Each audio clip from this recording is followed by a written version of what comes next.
There's a small bridge that connects the east and west sides of my town, narrow, quiet, barely wide enough for 2 cars to pass. Every summer, it gets repainted pale blue by the same man. He never wore a uniform or drove a city truck, just an old pickup, a bucket of paint, and a transistor radio that played Sinatra songs on repeat. For years, no one knew his name. Kids called him the Bridge Painter. One morning, I stopped while jogging. "You work for the city?" I asked. He laughed. "Nope, I just don't like watching it rust."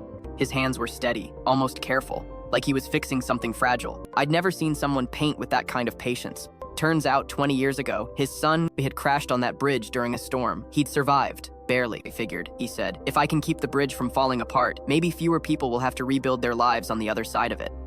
He looked out at the water beneath us, like he was remembering the sound of that night.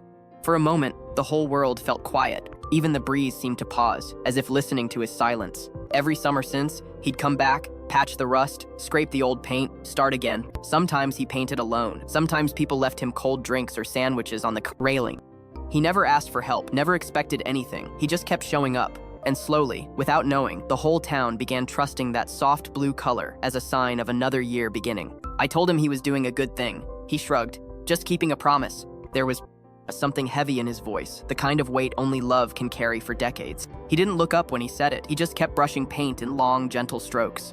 Years later, after I moved away, I came back for a visit. The bridge looked different, freshly painted, but this time in a deep green. The color felt warmer somehow, like it held every summer he had stood on that road. I stopped a maintenance worker and asked what happened to the man. "Passed last winter," he said. "Heart failure. Town council voted to honor him. Changed the color green for hope, but look close.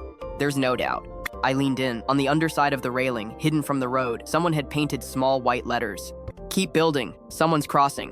I ran my fingers gently across the letters. The paint still felt new. Maybe someone else had taken up his promise. Maybe the bridge wasn't just wood and steel anymore. Maybe it was memory. Maybe it was love stretching across time, quietly doing its work. And every year, a fresh coat became a reminder that healing doesn't happen all at once. Some repairs take seasons. Some hearts do too. Now, every time I drive over that bridge, I slow down.